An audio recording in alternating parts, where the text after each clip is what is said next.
Olá, sejam muito bem-vindos a mais um episódio do podcast Philips Connect Day 2025. Esse episódio é muito especial porque está sendo gravado dentro da RIS, Healthcare Innovation Show, aqui em São Paulo. O podcast ele é uma colaboração entre Philips e AWS com o apoio do Saúde Business. E hoje nós vamos falar sobre governança de dados e a importância de se preparar a casa antes do projeto.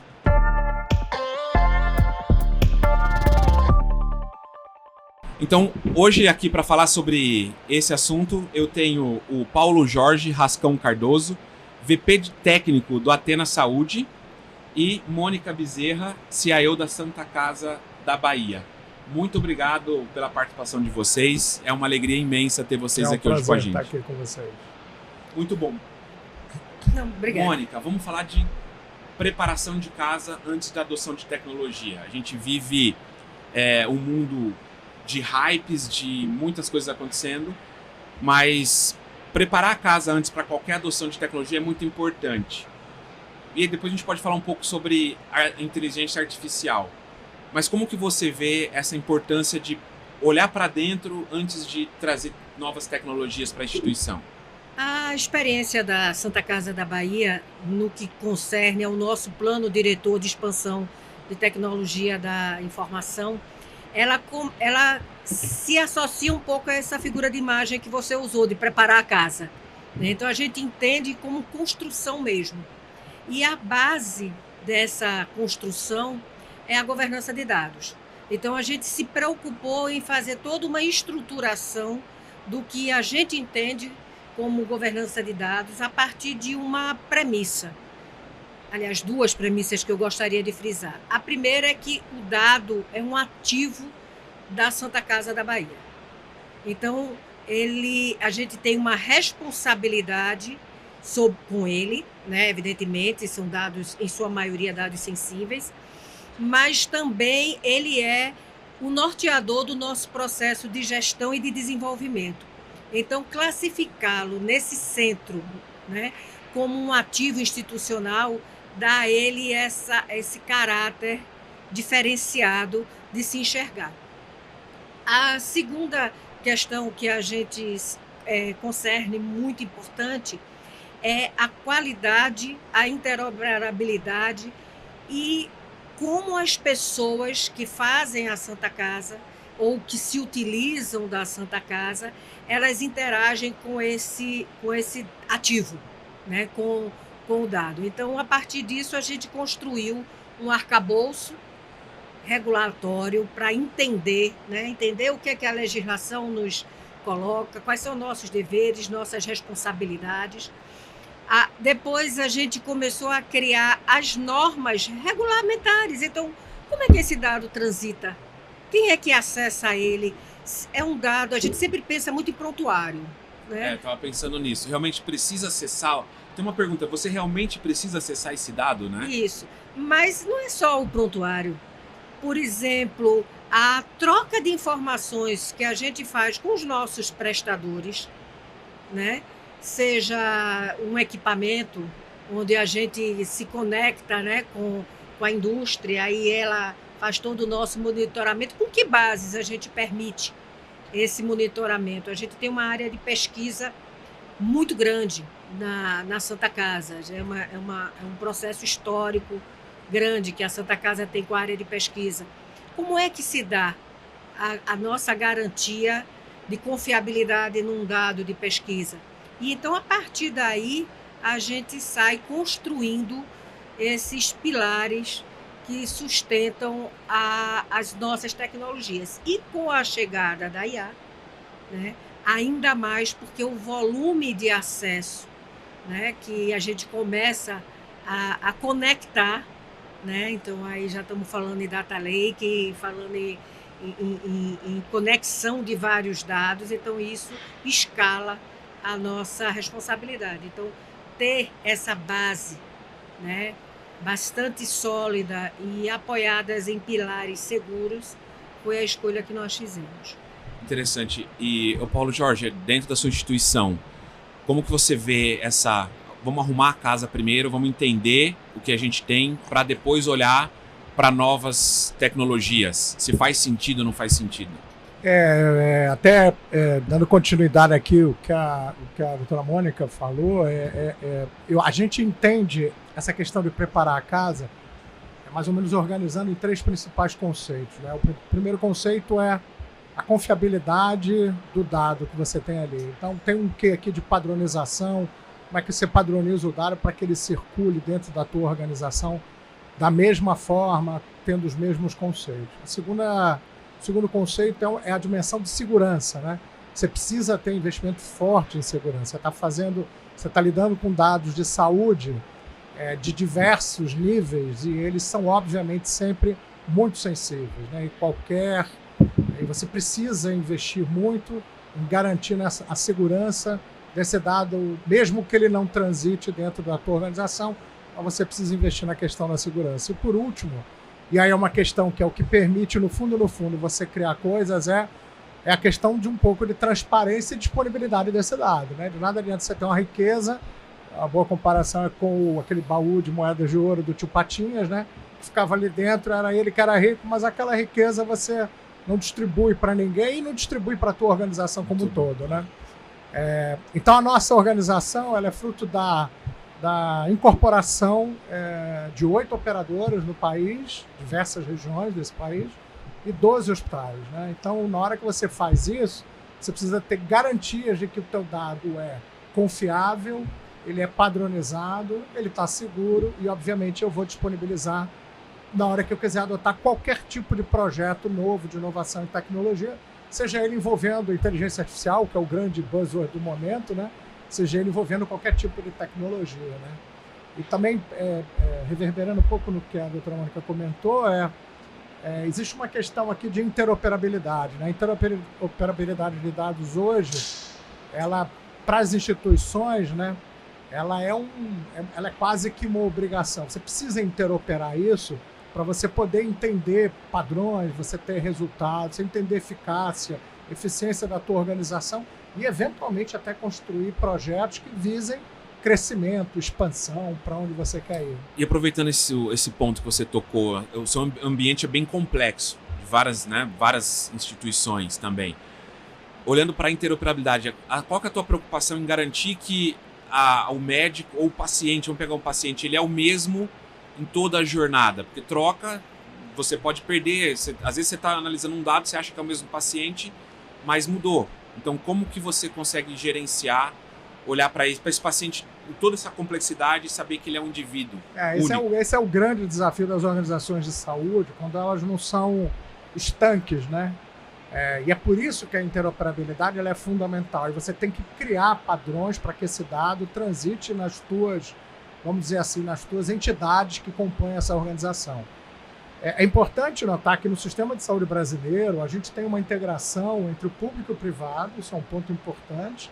E mesmo no privado, se você pensar nele, você hoje, mesmo que eventualmente você não quisesse investir em nada disso, você hoje é obrigado, por questões regulatórias, a enviar teu dado de uma forma padronizada para a entidade reguladora, que é a Agência Nacional de Saúde Suplementar. Então, você investir em identificação, padronização, em interoperar esse dado com segurança, é algo que todas as organizações têm que estar pensando. O grande desafio das organizações no Brasil é elas deixarem de intraoperar, que é o que é mais comum.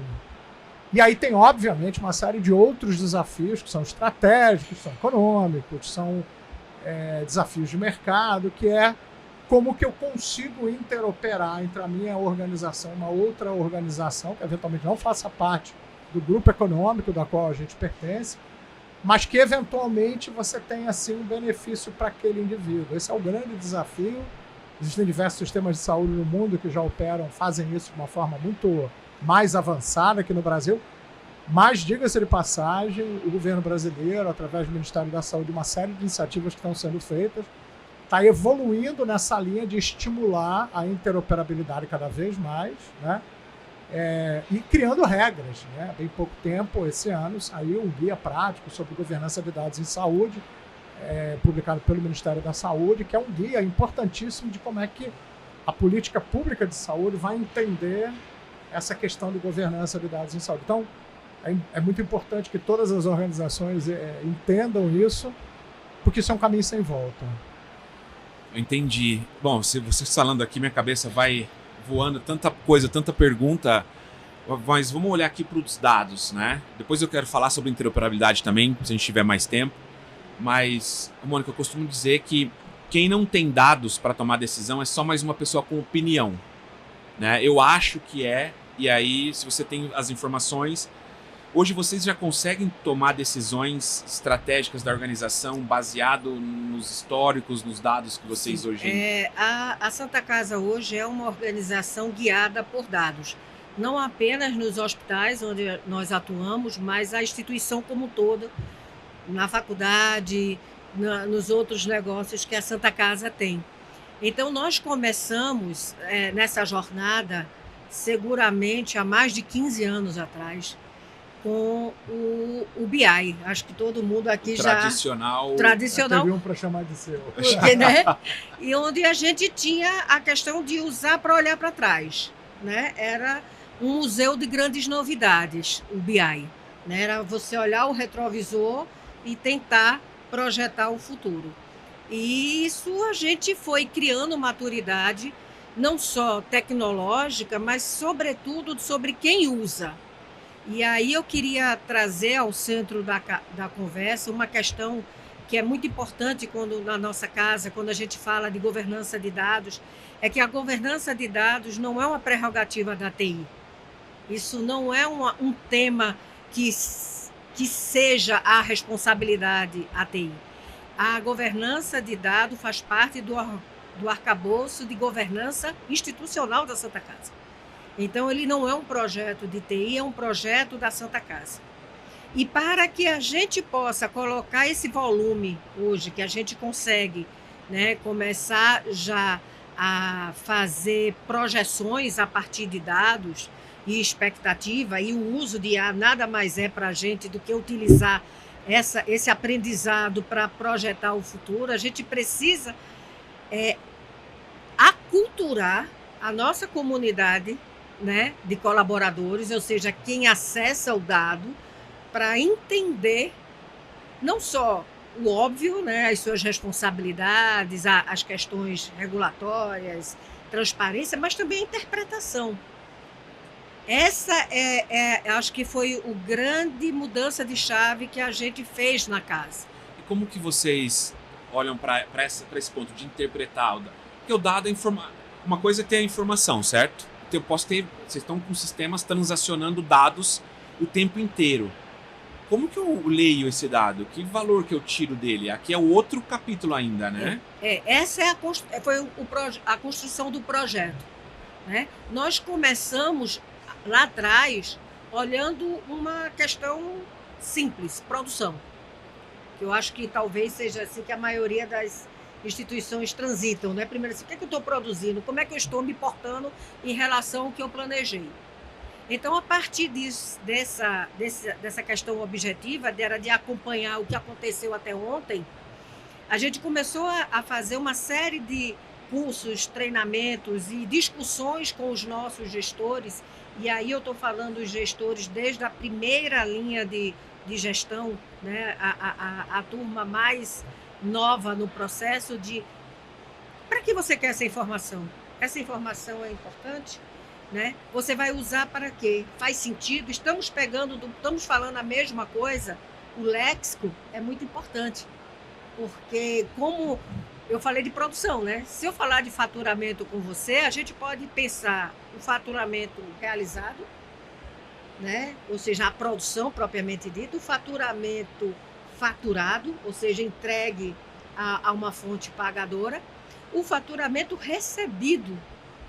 Então, quando a gente começa a definir, ou seja, primeiro, do que estamos falando, e depois, no processo de, quando a gente começou esse aculturamento, a gente começou para cada linha de análise de informação, a gente tem um guardião daquela informação. O guardião não é a TI. O guardião é quem melhor se relaciona com aquela informação. O guardião tem a função de proteger o dado, mas também interagir com ele, garantir a qualidade desse dado, né? Garantir que estamos falando do que e quando, né? Então, citar um exemplo, o guardião dos dados de faturamento é a gerente financeira. Para que ela se prepare para isso, ela teve que construir uma jornada para... E aí vai as suas coordenadoras, suas supervisoras, então vai o time se acostumando a trabalhar com dados. De tal forma que hoje, se houver alguma instabilidade no sistema, a gente trabalha com uma métrica muito alta de disponibilidade, porque o time para. Porque ele faz assim, mas cadê? Qual é a projeção? Qual é a expectativa da gente estar evoluindo? Como é que a gente vai organizar a nossa produção de amanhã a partir do quê? Dos dados. Então, vai criando essa vivacidade de troca. Não é mais estanque eu olhando o que aconteceu ontem e pensando depois, depois que tudo já aconteceu. Ele começa a estar no seu dia a dia e adquirindo uma naturalidade na tomada de decisão. Essa é a maior riqueza, né? De nada adianta mais, olha, você tem uma porção de dados, que na prática o dado não fala nada, né? Na hora que você constrói aquilo, e a versão 1.0 do BI que a doutora comentou, é verdade, né? Na hora que você constrói, a partir daquele dado, você gera informação, a informação é que é útil. Só que hoje em dia a gente tem que ter muito cuidado, né? Primeiro que a capacidade de gerar ou de pegar dado, trabalhar ele para gerar uma informação é muito maior do que era no passado. Hoje você constrói BIs de áreas as mais diversas possíveis na tua organização de uma forma muito mais simples do que você fazia há 10 anos atrás. Então o desafio hoje não está em você fazer ferramentas para disponibilizar ou para transformar aquele dado numa informação. O desafio é, primeiro, a qualidade da informação que você está gerando, porque se você ficar perguntando coisas ou tentando cruzar dados só para gerar informação, para ter aquela informação, você vai dar trabalho para todo mundo, você vai consumir toda a tua base, você vai, enfim, gastar uma série de energia danada e não vai produzir nada, né? Eu acho que o que a gente tem que investir nas organizações é exatamente, né, como é que eu faço o nosso time tomar uma decisão melhor, ou fazer as melhores perguntas. Essa que é a grande sacada. De fato, você não consegue dirigir um carro numa estrada olhando só para o espelho retrovisor, né? É isso que a doutora comentou. Agora, como é que eu faço que o dado que está ali virou informação me ajuda a decidir se eu vou para um lado ou para o outro? Esse é que é o segredo das organizações que conseguem construir as suas bases sólidas de informação para tomada de decisão. Esse é um desafio enorme. No passado, as pessoas achavam que poucos eram aqueles que deveriam ter acesso às bases de dados ou aos BIs. Hoje eu defendo o contrário.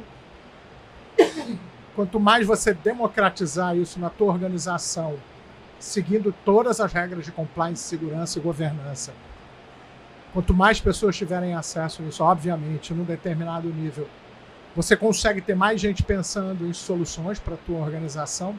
E o desafio é exatamente isso, como que as organizações constroem times que gerem decisões estratégicas relevantes para a organização. Isso tem que estar totalmente alinhado do desenho estratégico daquela organização. Para onde que a gente quer ir? E o para onde, isso serve para nos ajudar em como ir. Senão, você tem uma opção de dados, você vai ficar perdido. Aquela coisa, você está no entroncamento de uma estrada, tem 6 saídas, você não sabe qual que você vai pegar. Vamos falar um pouquinho sobre inteligência artificial, né? Tem um estudo da McKinsey de 2024 que fala que 70% das instituições querem investir em IA, mas só 25% delas estão preparadas com um framework, com uma estrutura para isso. Que é tudo que a gente vem falando até agora, é a construção da base. Vamos começar contigo primeiro. Como que vocês, olhando para essa adoção, essa necessidade de inovar, têm dosado entre uma pressão para acelerar, mas um cuidado para não ser um hype ou não é um problema que deve ser resolvido na instituição? Eu acho que todo mundo vai errar um pouco nesse caminho, né? Por quê? As ferramentas de inteligência artificial, elas são, na verdade, uma capacidade que as organizações têm de ler exponencialmente cada vez mais informações numa velocidade cada vez mais rápida, né? Isso vai estar disponível. Alguém um dia comentou que inteligência artificial é como se cada um de nós fosse ter 7 assistentes trabalhando para a gente, sem que a gente precise contratar, obviamente, 7 assistentes, né? Isso é muito interessante, porque, no fundo, é aquilo. Você consegue ler os dados, você consegue ler dados de uma forma que antes você não conseguia, você consegue ter aprendizado novo, algoritmos sendo construídos com machine learning, com uma série de novas interações que antes não existiam. E aí você vai se deparar com esse dilema de que, então eu vou ser atropelado por um volume de informações gigantesco. E eu acho que é isso que a gente vai ter que ter muito cuidado, em como a gente vai utilizar essa capacidade enorme de exponenciar a tua leitura de dados, você ler cada vez mais rápido, e como que você vai transferir aquilo para a tua decisão estratégica, né? Então eu acho que vamos passar por um momento em que a gente vai ter que aculturar a base no uso dessas ferramentas. Não vai ter jeito. As pessoas hoje não sabem. As pessoas acham que o ChatGPT é o Google moderno. Então ficam fazendo pergunta para o ChatGPT que faziam antigamente no Google. Não é para isso que ela é útil, né? Ela tem que ser utilizada de uma forma muito mais inteligente, né? Eu estou falando do ChatGPT apenas como uma referência que todo mundo já ouviu falar de alguma coisa de inteligência artificial. Você vai usar isso na operadora, em processamento de informações que você recebe hoje dos teus prestadores, cruzando dados que hoje, antigamente você não conseguia cruzar. Operadoras de plano de saúde usualmente recebem milhões de dados todos os dias. A Agência Nacional de Saúde Suplementar, ela recebe a produção individual de cada beneficiário, os 50 milhões de beneficiários, aonde eles vão todos os meses, em que prestador, qual é o procedimento, o que foi feito, quanto custou, quanto que foi pago. Então, esse volume de informações, ele consegue ser processado de uma forma cada vez mais rápida. E você consegue extrair informações que antes você não conseguia. A questão é como que a gente vai botar nas organizações pessoas que sabem utilizar isso da melhor maneira possível. E esse dilema vai acontecer. Nós vamos ser atropelados por isso. Em algum momento, a gente vai ter que ter alguém dentro das organizações que vão falar assim, não, peraí, deixa agora que todo mundo quer usar e sabe usar, ou pelo menos acha que sabe, eu tenho que começar a criar streams de produção, de estratégias, de passos, para onde que eu vou, para que lugar eu quero expandir minha organização, para que nova região do país, para que novo serviço eu quero entrar com a minha organização, para que eu seja cada vez mais eficiente, né? Gere mais recursos, mais receita, para poder cumprir com a missão e os valores da nossa organização. Então, cada um vai ter que tomar de acordo com a sua natureza, né? Acho que tem uma questão interessante aqui, é o seguinte, não é se vamos usar IA, nós vamos usar, não há essa dúvida, né? A grande questão é que a inteligência artificial, seja generativa ou não, ela é um motor que está sempre aprendendo vorazmente. Então, a grande questão é o que é que você vai ensinar a ela. Então, a mobilização não é sobre as ferramentas de IA. As ferramentas estão aí e temos excelentes desenvolvedores que estão desenvolvendo o tempo todo. A grande questão é as pessoas que vão fazer as perguntas. Né? Dr. Paulo falou há pouco, é como você ter 7 assistentes. Ok? 7 assistentes, eu vou pedir o que aos assistentes? Se eu pedir de maneira desconectada ou contraditória a um ao outro, eu receberei desses 7 assistentes alguma coisa que não vai me dizer nada. Então, a jornada da inteligência artificial, que é inexorável, é como as pessoas vão trabalhar com isso, né? Eu tenho acompanhado internamente alguns projetos e o primeiro movimento, quando o pessoal começa a trabalhar com a IA, é frustração. Parece interessante. elas ficam extremamente frustradas, porque existe um desejo mágico que a gente está ali contratando e vai chegar e você vai dizer, olha, eu quero que você construa para mim a melhor projeção de utilização dessa minha unidade de serviço aqui. E o nosso desenvolvedor virá com uma solução brilhante e que será empregada no outro dia. A grande transformação, Alan, é que essa pessoa que está na ponta, que está tendo essa necessidade, ela é a guia mestra.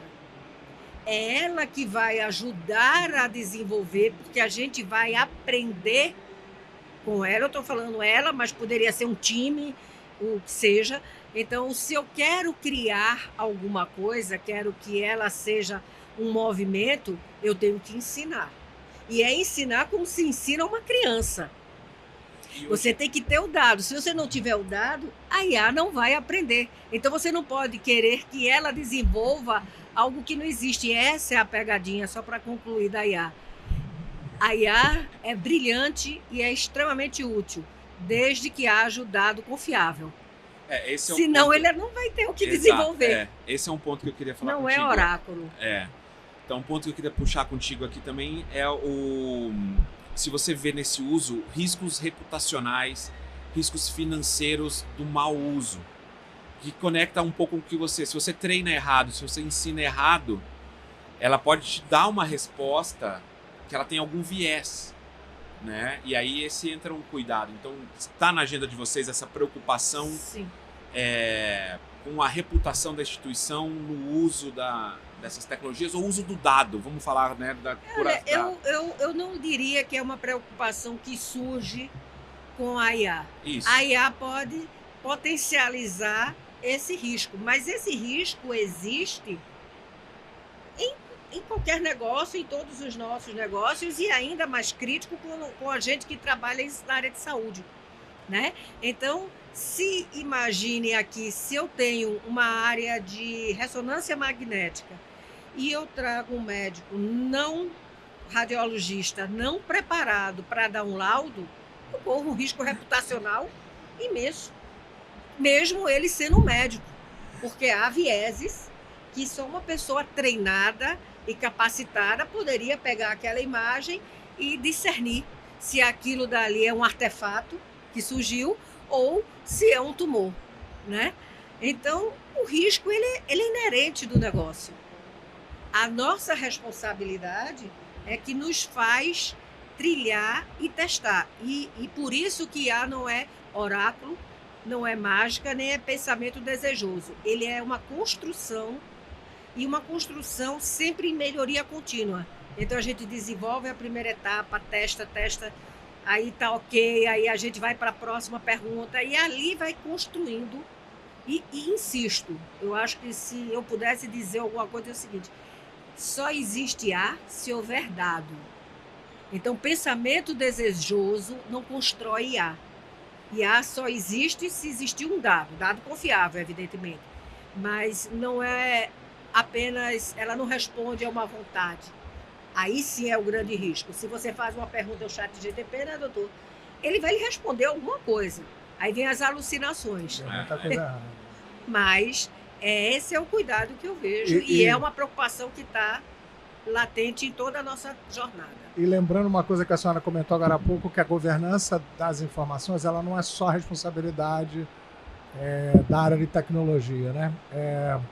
Quando você gera uma informação, se você não tem pessoas nas áreas que são os grandes consumidores daquela informação, zelosos para que você esteja olhando algo que faça sentido, você acaba sendo... É a mesma coisa que você pegar uma bússola que ela está com um defeito padrão e ela começa a te dar um desvio sistemático numa mesma direção.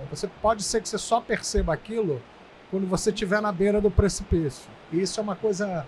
Então, se você está numa área financeira e aquilo começa a gerar uma informação que tem ali um erro, porque ou aquele dado não foi coletado da maneira correta, ou não fizeram um trabalho de construir dados confiáveis como base da extração daquela ferramenta, você vai ter uma informação equivocada, você vai ser conduzido para o lado errado.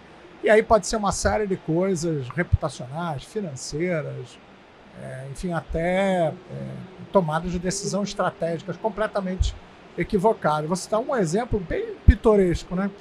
Há um tempo atrás, a gente estava assistindo uma apresentação de uma ferramenta de inteligência artificial que era capaz de ler de uma forma muito rápida informações de exames médicos, né?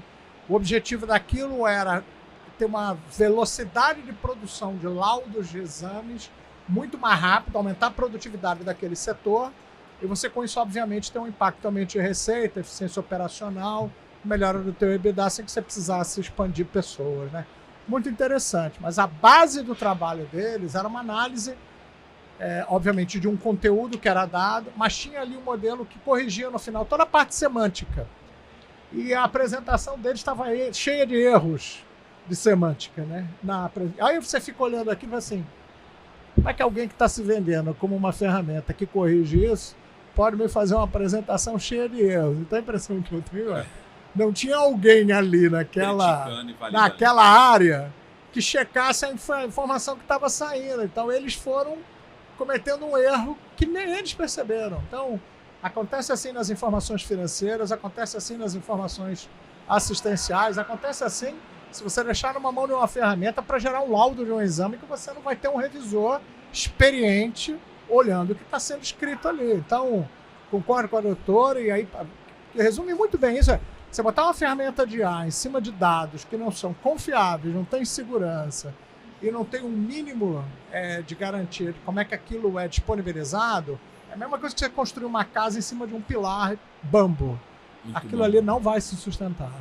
Acho que a gente usou bem aqui a analogia de arrumar a casa antes de inovar. Você falou bastante que é um mito, que eu entendo como um mito de que a área de tecnologia é responsável pelo dado. Então é toda a organização que é responsável pelos dados. E aí que eu vou te pedir, Mônica, que mito da tecnologia você quer colocar por terra? Esse é um mito que a gente entende que... Bom, se você fosse o gênio da lâmpada e eu pudesse fazer um pedido, era que as pessoas parassem em pensar em tecnologia em primeiro lugar. Sendo engenheira, sendo a responsável pela área de tecnologia da Santa Casa, o que me traz maior tristeza é quando alguém chega para mim e já diz, eu quero tecnologia tal. Não é só de informática, não. Pode ser um equipamento biomédico, o que seja. Ela pensa antes em tecnologia do que no processo que aquela tecnologia vai pilotar, e pior ainda, ela não pensa nas pessoas. Então, eu acho que o grande mito é que a tecnologia é a responsável pela solução de tudo. A solução de tudo primeiro vem das pessoas. As pessoas compreendem um problema, as pessoas conseguem descrever uma dor, vamos dizer assim, né? Elas conseguem, a partir disso, refletir sobre qual é o processo, melhorar o seu processo, e aí sim ter a clareza para aderir à tecnologia. E aí a tecnologia ela entra como o cimento que une essas estruturas. Mas primeiro são as pessoas. Então o mito é que tecnologia vem primeiro, que tecnologia em si é inovação. A inovação são as pessoas maduras refletindo sobre qual é o verdadeiro problema. E isso é muito difícil, porque a gente geralmente pensa nos sintomas. Ela não pensa na causa raiz. A maturidade é qual é o meu problema, qual é o processo que está imbricado com esse problema e como é que eu quero resolvê-lo. Eu posso mexer primeiro no meu processo, porque, lhe digo, esses anos todos, os piores projetos que eu já assisti, eles foram não problemas de tecnologia, mas eles foram por ela ter sido aderida a processos ruins. Então, você tem um processo analógico que já é ruim, que está te causando aquela dor, e aí você pega uma solução mágica tecnológica, porque você acha que tecnologia é o que vai salvar a sua vida, adere em cima, eu lhe garanto, em 100% dos casos, você vai ter um problema muito pior. Muito pior. Eu não sei qual é a especialidade do doutor. Acelerado pela tecnologia. Acelerado pela Acelerado. tecnologia. É alguém com hemorragia, doutor, e você vai e dá um AS, né? É isso. Não vai estancar. Eu sinto muito, eu entendo essa sua frustração e tristeza que você menciona quando alguém já chega com a solução. Eu quero Porque isso. Você pensa, tem tanta coisa pra gente fazer antes pra chegar nessa conclusão, né? Só uma coisa, Alan, para te ajudar. Sabe o que é pior? Eu vi isso em hospital tal. Ah, também. Isso tem. O que é aquele hospital? Qual que é o Ou contexto? não quero saber disso porque não deu certo em tal hospital. Também tem essa versão. Também tem essa versão. Mas ali é uma outra história. Não, e indo na linha do mito, né? Você não tem frustração maior para um diretor de tecnologia como a doutora Mônica, como diretor de tecnologia, o VP de tecnologia da minha organização, que é você vê uma ferramenta que você acabou investindo dinheiro e no final, quando aquilo está pronto, ou acabam não usando, ou as pessoas começam a dizer que aquilo está errado e tendem a culpar a área de TI por isso. O dono, o mito que eu indo na tua linha do mito, assim, eu acho que as organizações têm que entender que o dono daquele desenvolvimento, daquela solução, não é a área de TI, é a área de negócios. A área de negócio que tem que identificar o problema da forma correta, isso é um problema crônico das organizações. As pessoas veem um problema e acham que chegaram ao diagnóstico correto de qual é aquele problema. E óbvio que todo mundo acha que o problema que achou é o problema mais importante que a organização tem. Você não partindo de um diagnóstico correto, você não acompanhando como área de negócio o desenvolvimento daquilo junto com a área de TI, e não se responsabilizando pela homologação daquilo que foi pedido de uma forma correta, ou seja, a área de negócio não tendo o accountability necessário por isso, você vai ter uma ferramenta que vai acelerar o problema que você tem, ou pior, vai criar outro. Bom, infelizmente a gente chega no fim do nosso podcast. Foi um prazer enorme te receber aqui, Paulo Jorge, Mônica também. Eu saio com a sensação de que a gente tinha que ter aí mais umas 2 horas, porque tem muito conteúdo e a gente ficou ainda na superfície, né, de todas essas discussões. Muito obrigado, Mônica, pela sua participação. Obrigado. Um prazer receber vocês aqui. Obrigado vocês que estiveram com a gente durante esse episódio e vejo vocês no próximo. Até mais. Obrigado.